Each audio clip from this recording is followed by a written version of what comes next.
Today I'm talking about oxygen sensors. I had, on my car, my check engine light came on and the codes that popped up were OBD, the OBD codes that popped up were P0132 and P0138. P0132, that is my oxygen sensor bank 1, sensor 1, or your upstream, and P0 OBD code P0138 was bank 1, sensor 2, or your downstream.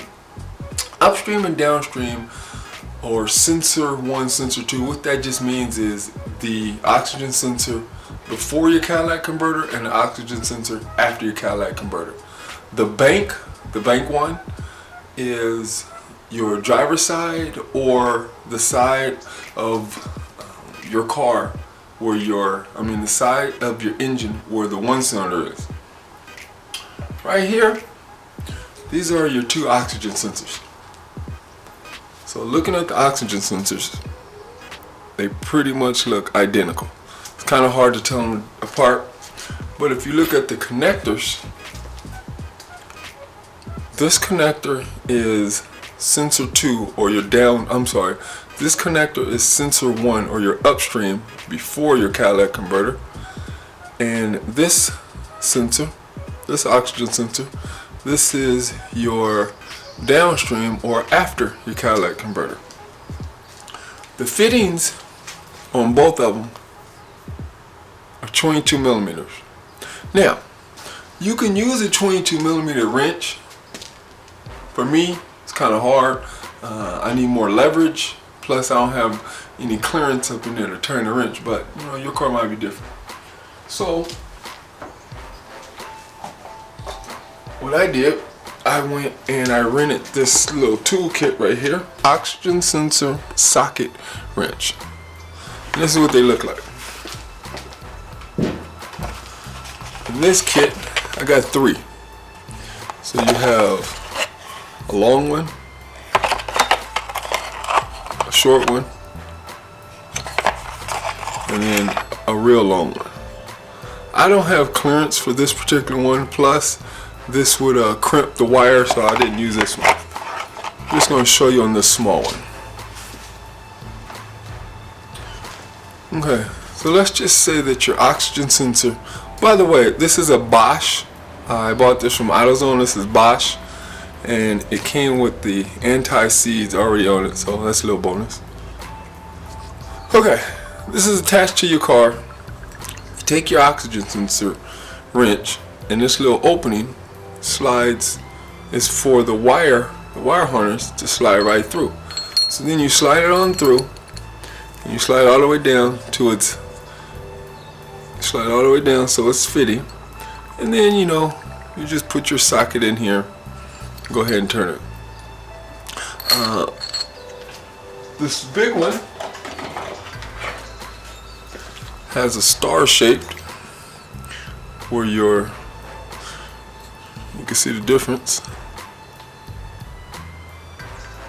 1/2 inch, 3/4 of an inch. So it's simple. Put it on, turn it, take it off. Now, right now, before I start this video, I put some lubricating. I put some 3-in-1 lubricating oil on the oxygen sensors that's on the car, because man, you're gonna have to use all the strength in your body to get these things off, and it has a lot to do with they've been on forever. I believe I have 200,000 miles on this car. Never replaced the bank 1 side. I've replaced the bank 2 side, but never the bank 1. So they're pretty hard. Plus, I just have the car on some ramps. It's not like it's lifted and I'm up here with all the leverage of my feet. I'm on my back, so you really don't have that much leverage. So get you this little socket set. You can rent it.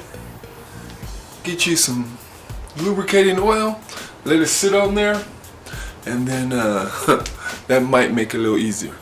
So let me show you how I have the car set up, and let me show you where the oxygen sensors are, and then we'll get to it. Okay, right here I'm just going to show you how I have the vehicle suspended. I have it ran up on some ramps. I have the back tire blocked, and I have the emergency brake on, and I just have a mover's blanket. Right here I have my breaker bar. I have a 1/2 inch ratchet with a 3/8 adapter, and then here's the little socket, oxygen socket remover tool, and then my extension arm. So, okay, now I'm under the car, and here's my oxygen sensor. This is the Upstream one, sensor 1, before the Catalytic converter. Show you where I am. Here's my oil pan. Here's the driver's side, or the side where cylinder 1 is. Here's my oxygen sensor. As you can see, this is that penetrating oil. So I'll show you how you put that little removal tool on. You simply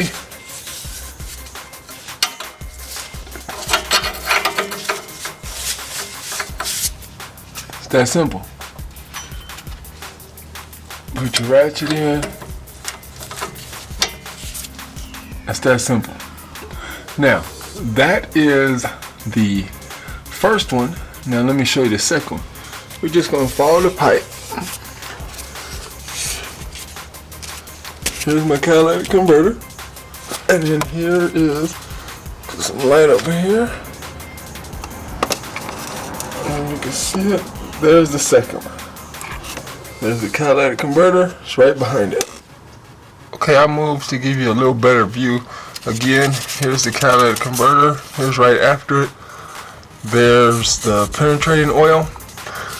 This one's a little harder because right here is the frame, and the clearance is a little hard on this one. So this one might, yeah, this one's gonna give me a problem. But that's where they're located.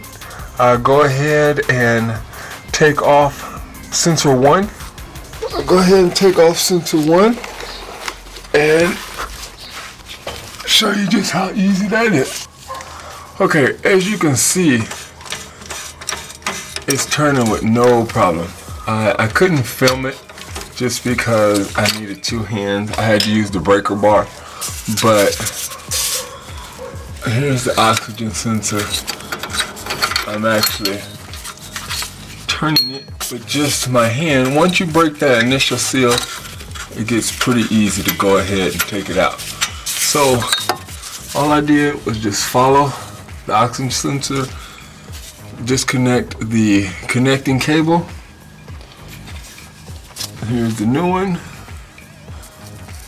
Plug the new one in, and then you're done. So let me take this out, and then we'll compare the two.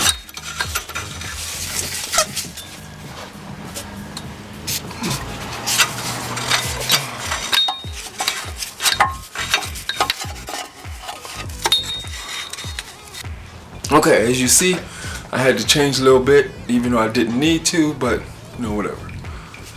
Here's the old one. Here's the new one. They pretty much look identical. Pretty much identical. If your new one doesn't come with the anti-seize on the thread, you put some on, because if you ever have to take them off again, it'll aid a little. So all I'm gonna do is tighten this back up. Tighten it back up to specs, or if you have a book and you know the specs, tighten it back to specs. My book just said tighten it securely.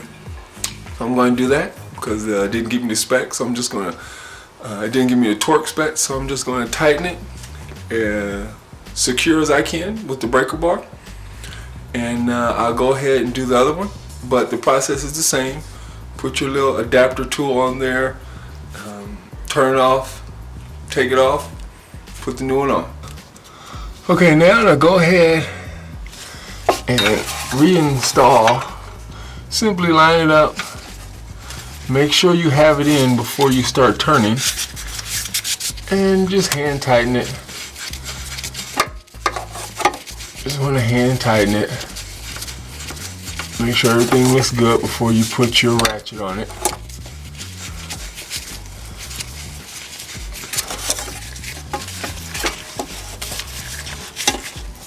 Okay. Go ahead. Put your little tool on, or just your wrench, whatever it is you use.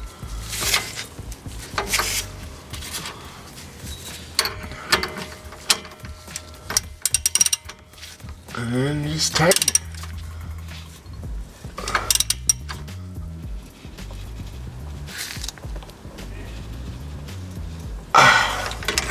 And then when you get it to as tight as you want, go ahead and clip the connection back on. Fasten it back to wherever it was fastened, so it doesn't dangle, and then you're good to go. As usual, I appreciate you watching. If you have any questions, feel free to hit me up. And you guys have a good one.